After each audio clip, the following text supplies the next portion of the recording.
Assalamualaikum Ustaz. Waalaikumsalam warahmatullahi wabarakatuh. Bagaimana menyikapi perkataan salah satu dosen dari kampus Islam yang mengatakan kalau Al-Quran harus direvisi kembali.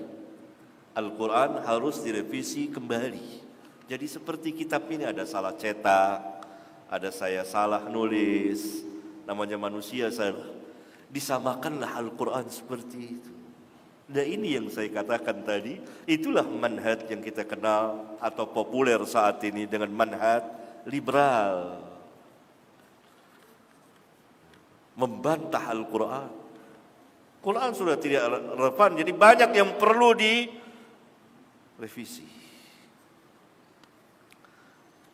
Nasihat saya kepada penanya, jangan duduk di majelis dosen ini. Tinggalkan. Hati ini dhaif. Syubhat begitu banyak. Mereka inilah orang-orang filsafat yang mengambil ajaran mereka dari para penyembah berhala dan penyembah bintang, dari para ahli filsafat Yunani, dari orang-orang yang tidak beriman kepada Allah dan hari akhir, tidak beriman kepada al-anbiya wal mursalin. Karena salah satu kaidah ajaran filsafat adalah berpikir bebas dan mengatakan bebas tanpa terikat dengan sesuatu. Tidak boleh ada yang mengikatnya. Karena itu pada zaman dahulu para filosof yang mengatasnamakan Islam pun omongannya seperti ini. Dalam bab yang lain,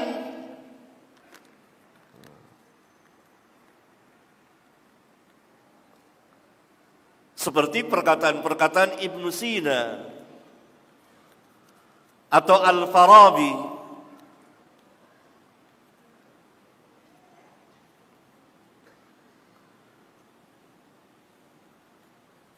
yang menerjemahkan kitab Aristoteles.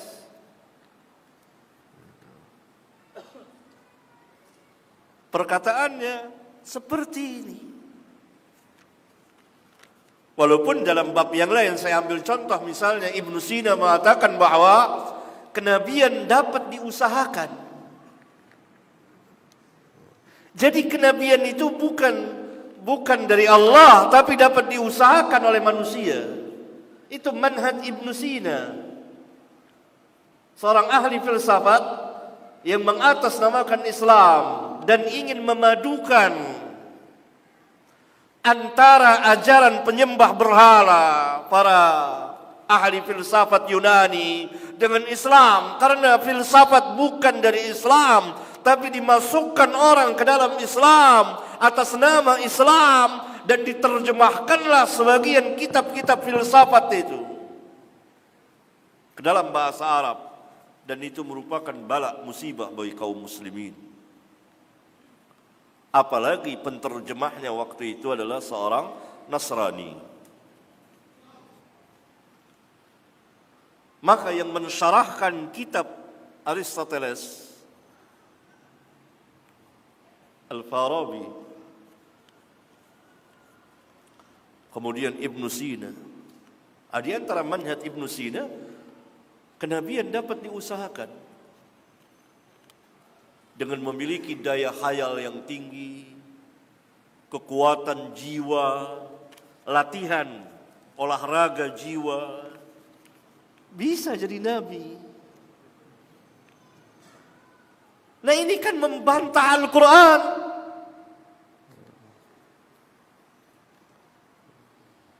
Kemudian di antara mazhab Ibnu Sina juga, kebangkitan nanti pada hari kiamat bukan dengan jasad, tapi hanya ruh saja. Tidak ada jasad, nggak ada. Bahkan para ahli filsafat mengatakan bahwa nggak ada itu malaikat. Malaikat itu hanya lambang simbol kebaikan. Nggak ada itu syaitan, itu hanya simbol kejahatan. Nggak ada itu surga, nggak ada itu neraka. Begitulah seterusnya. Sama dengan apa yang dikatakan oleh sang dosen ini, murid terkecil mereka. Quran direvisi, tidak aneh. Begitulah memang orang ajaran filsafat. Bahkan dahulu apabila seorang murid, misalnya saya datang kepada syekh, seorang filsafat, dan saya ingin belajar, maka syekh itu mengatakan, kamu mau belajar dan masuk agama yang mana? Jadi boleh pilih. Jadi agama menurut mereka itu sama halnya dengan mazhab para ulama. Ada mazhab Syafi'i, ada mazhab Hanafi, ada mazhab Hambali, ada mazhab Maliki, kumpulan ijtihad para imam itu yang bisa benar, bisa salah. Dan para imam itu juga tidak memerintahkan kita untuk mengikuti mereka. Bahkan mereka sepakat mengatakan, la tuqalliduni, jangan kamu taklid, ikut-ikutan kepadaku. Nah itu filsafat didatangi. Mau belajar agama apa? Mau Kristen, Nasara, mau Yahudi, mau Islam. Semua agama sama. Hanya kata dia dalam sebagian riwayat, agama Islam lebih afdol. Jadi hanya afdoliyah saja. Itu filsafat. Filsafat. Al-Imam Al-Ghazali rahimahullahu ta'ala juga seorang filosof, ahli filsafat, yang kemudian dia taubat, tapi tidak bisa lepas dari filsafat itu. Murid beliau, Al-Imam Ibn Al-Arabi Al-Maliki, mengatakan bahwa syekhuna, guru kami, dakhala fi butunil falasifah. Guru kami masuk ke perut-perut filsafat, yakni sangat dalam sekali masuk ke dalam filsafat. Ketika dia akan keluar, dia tidak sanggup keluar sepenuhnya. Al-Imam Al-Ghazali memiliki karangan karya yang dia sendiri membantah filsafat itu dengan judulnya Tahafutul Falasifah, kesesatan kaum filsafat. Kitab ini beliau tujukan kepada madhabnya Ibn Sina. Kalau saya tidak salah, ada 20 poin beliau jelaskan kesesatan itu. Dan sebagiannya, kalau tidak dikatakan semuanya, keluar dari Islam kalau diyakini. Beliau dalam rangka membantah Ibn Sina.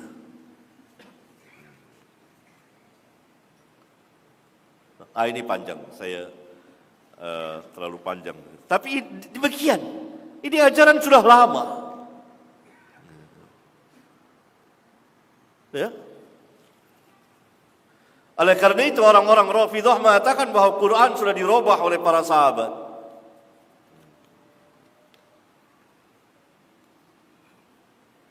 Tapi mereka ini kalau di medan debat sangat kelihatan jahilnya, kebodohannya. Apa yang perlu direvisi? Yang mana? Beliau katakan poligami perlu direvisi, itu merendahkan wanita. Begitu. Ini kan jahil. Jahil terhadap kenyataan yang ada. Mereka butakan mata mereka terhadap kenyataan yang ada.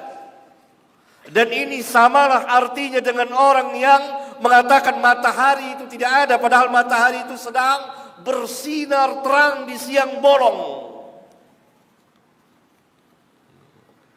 Karena dinul Islam bukan din khayalan. Dinul Islam berbicara tentang kenyataan yang ada, yang disaksikan oleh mata kepala manusia.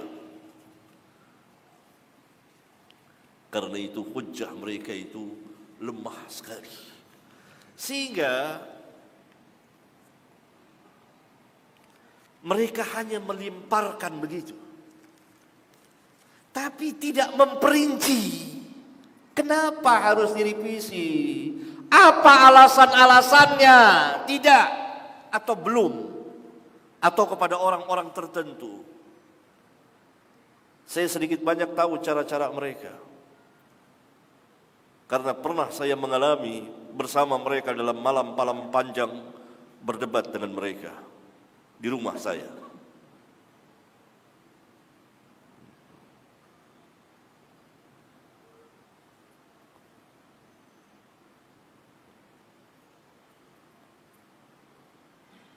Dilemparkanlah kepada manusia, kepada mahasiswa.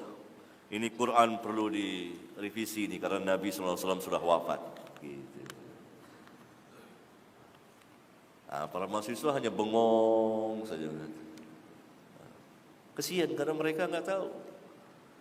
Masuklah keraguan, tashkik, dimasukkan keraguan itu. Apa yang direvisi? Bagaimana direvisi? Kenapa? Tidak diperinci. Mereka lempar ke sana mujmal. Hukum mati dalam Islam itu bertentangan dengan hak asasi manusia. Hanya itu.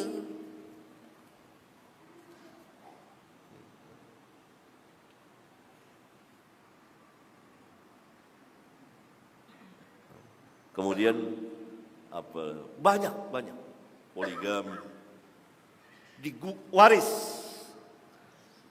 direvisi. Sekarang udah nggak ada lagi laki 2 bagian, perempuan 1 bagian. Ini ketidakadilan, kata begitu. Ini kan mereka membutakan mata mereka terhadap kenyataan yang ada.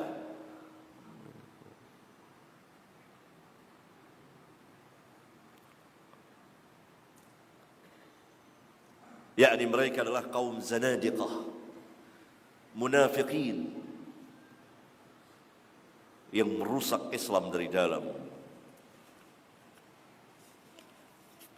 Karena itu para mahasiswa,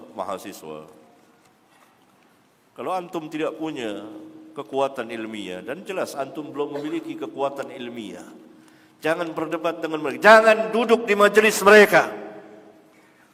Tinggalkan dosen-dosen yang seperti ini.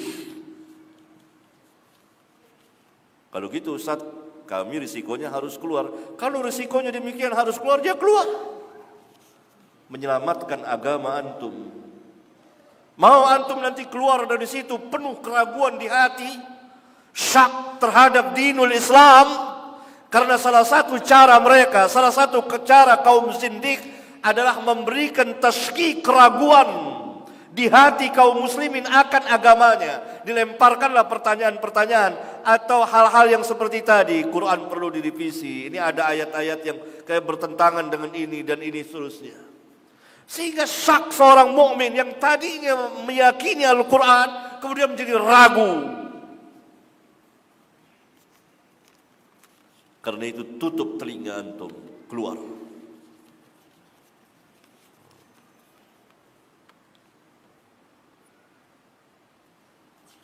Para dosen ini hanya berani berbicara terhadap orang-orang yang tidak sepandan dengan dia. Berbicara terhadap kaum muslimin yang lemah, kaum muslimin awam yang tidak punya hujjah. Tapi mereka hampir langka, kecuali sebagian orang yang berani duduk berhadapan dengan ahli ilmunya.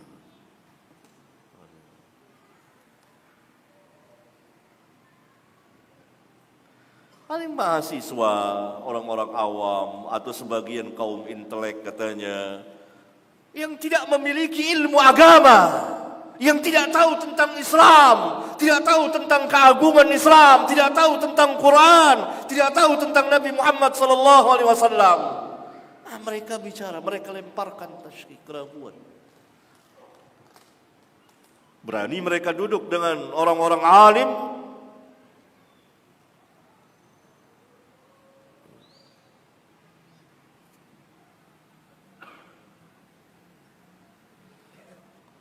tidak berani, kecuali sebagian. Saya pernah mengalaminya. Dan alhamdulillah saya buat pusing mereka. Tidak bisa tidur. Falillahil hamd. Karena selama ini mereka bicara kepada orang-orang awam. Dosen-dosen itu pada mahasiswa yang tidak ngerti apa-apa. Ya, katakanlah Quran itu perlu direvisi, ayat ini sudah langsung terang-terangan. Ayat ini bertentangan dengan hak asasi manusia. Ayat ini tidak adil. La ilaha illallah. Tapi mereka tidak punya hujjah. Hatu burhanakum in kuntum sadiqin. Mana hujjah antum?